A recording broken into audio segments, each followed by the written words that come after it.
Welcome to another episode of Let's Talk It Out and Find Out, the podcast where we dive into everything that's on your mind. Join me, your host, Dee Lene, as we keep it real, keep it casual, and explore today's trendiest topics. Whether you're looking for solutions, insights, and a little inspiration, this is the space where curiosity meets conversation. Today's episode is titled Understanding Capacity in Relationships and the Weight of Other People's Judgment. Now, they are both very different topics, but they leave you with the same feeling when misused. And what happens is people don't always understand their physical or their personal role in it. So I wanted to talk about it because I've been on both sides of the table with it. We all have done things that we are not aware of, and sometimes we just need little reminders on how it makes other people feel. Now, I want to start with the topic of understanding capacity in relationships. And capacity in relationships refers to a person's ability to give and receive love, and also to communicate effectively, handle conflict, and meet emotional, mental, and sometimes physical needs within a relationship. Capacity is influenced by factors such as past experiences, emotional intelligence, personal growth, and also even current life circumstances. Now, there are key aspects of capacity in relationships, and one of them is emotional capacity. And that's the ability to manage emotions, express needs, and provide emotional support to a partner without being, or not even a partner, but like just a person in general. I don't want to just kind of hone into it being in an intimate relationship. But this can, also bridge over to someone that you're involved with and you can become overwhelmed. And that involves people who are emotionally unavailable. A person who is emotionally unavailable is not available to really function within the relationship.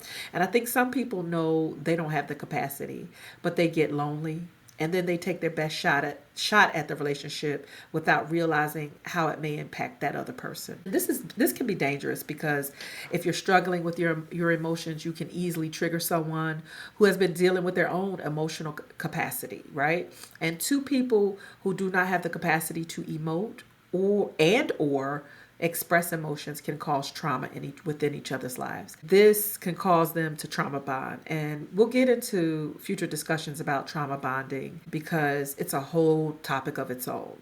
But it does not work for long-term relationships. And most times these relationships spiral out of control and can cause damage to an individual's self-esteem.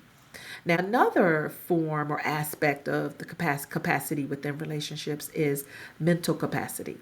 Now, this involves the ability to engage in deep conversations and even problem solve. And then the big one is understanding things from another person's perspective. That's hard for some people, but most people want to be heard, but they don't want to take the time to understand why a person feels that way. And understanding why would take a person coming out of themselves and having the propensity to grasp intelligent but meaningful conversations. And that would mean both parties would need a level of maturity. Another one is physical capacity. Now, this would involve the energy and the willingness to engage in physical affection, intimacy, and this is a shared activity. Now, this is a preference that when you are in a committed and solid relationship can be a deal breaker.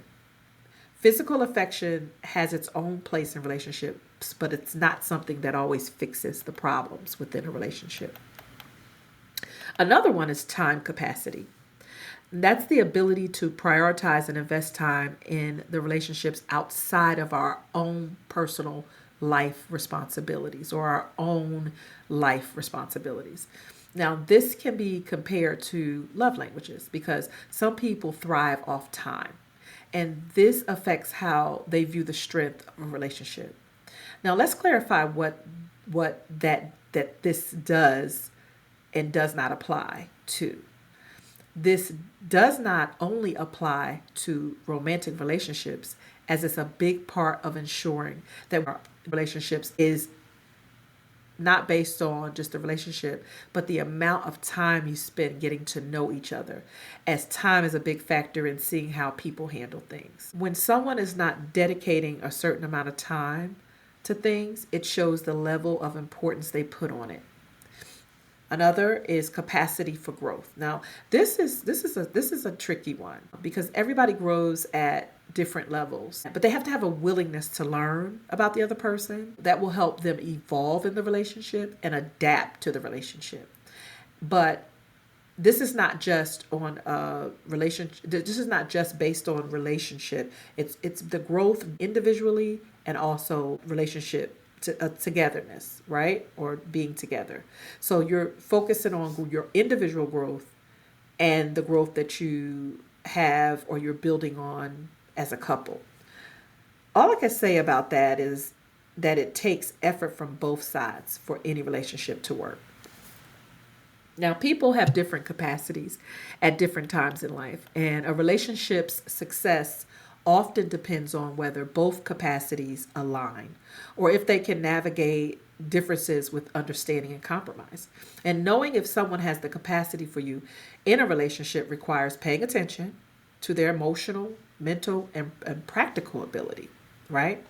It's not just about whether they care about you, it's also whether they can show up for you in a way that aligns with your needs and your values. If a person shows effort and consistency, and this is big for me, like if they show the effort and the consistency with their actions, to me this means that they don't just show up when it's convenient. Because it's easy to show up when it's convenient to you. It's easy to deal with somebody and say, "Oh, I'm not doing anything. Let me call this person to see what they're doing," because it's convenient. Or when they need something from you. And what works is when they're reliable and they make an effort to support you. If someone is deeply struggling emotionally, mentally, or logistically, then it shows that they have major life stresses, they have unresolved trauma, and fear of commitment. That's a big one. And the reason I say that's a big one is because I've had fear of commitment in my life. And I realized that what I was dishing, I didn't necessarily know how to take. And if that's the case and these things show up in your or through your efforts, you may not have the space to fully engage in a healthy relationship. And a person with capacity, they're willing to grow alongside you rather than consistently pulling away or shutting down. Keep in mind that someone can have emotional intelligence and still not have the right capacity for you. Maybe they love you, but they can't meet your needs for deep connection, communication, and or quality time. The best relationships happen when both people not only have the capacity, but also align in their expectations and ability to meet each other's needs. Now, capacity isn't just about potential. It's about what someone is capable of giving right now. And love alone isn't enough. Now, we've been hearing that a lot. Like you hear it on Instagram reels. And back in the day, it was like, I love you. So that's all you need to know. That's all you need to feel, right? But today, love alone isn't enough.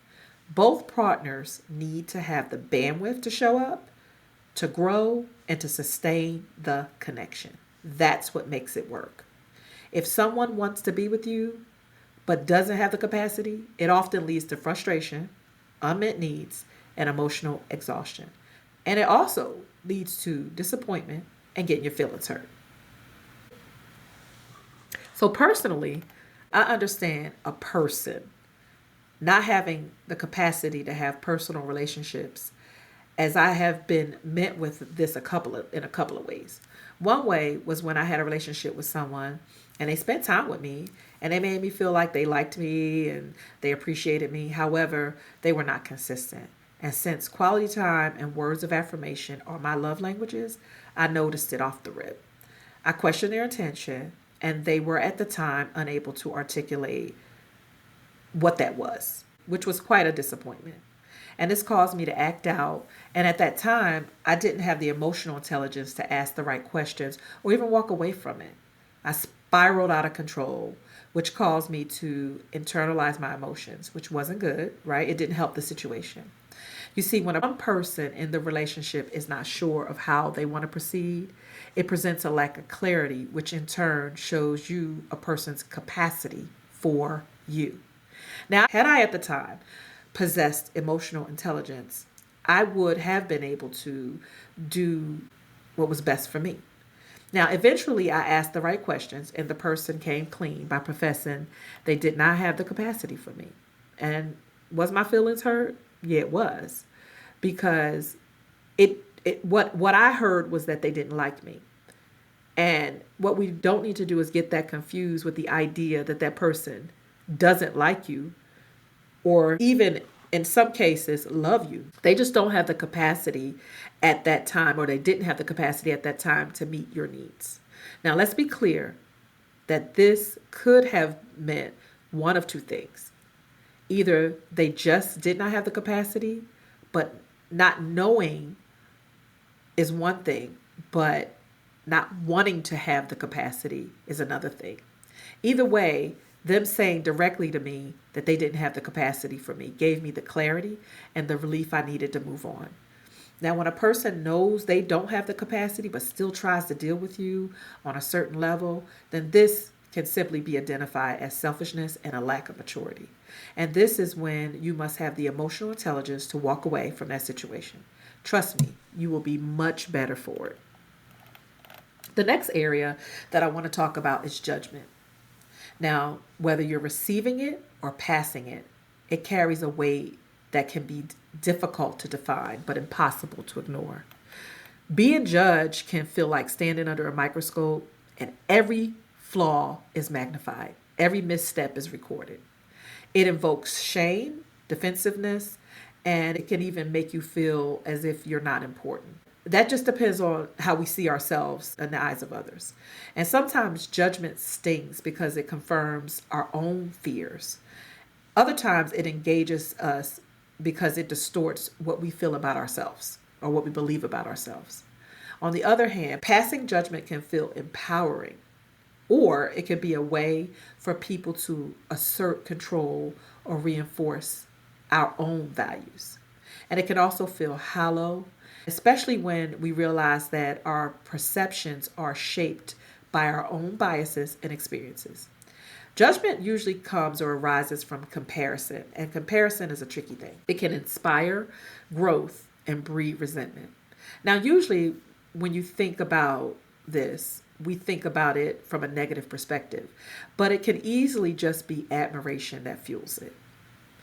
What does that mean?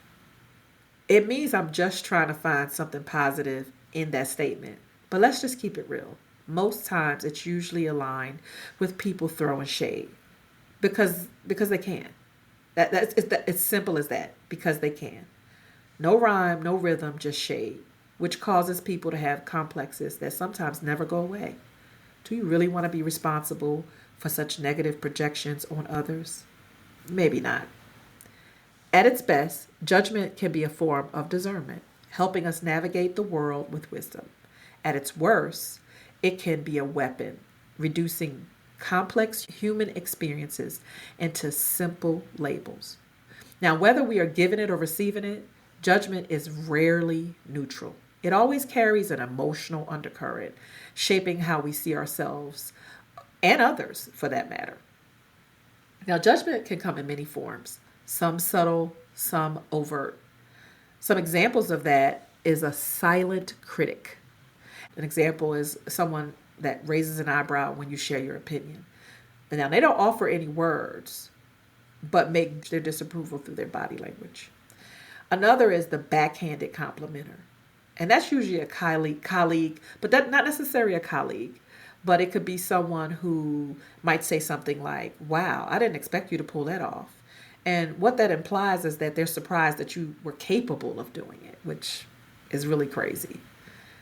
Another is the moral superior. Now, usually this comes in the form of a mom, a dad, a teacher, someone you look up to. Not always. It could be someone else, but we're gonna frame that way for now.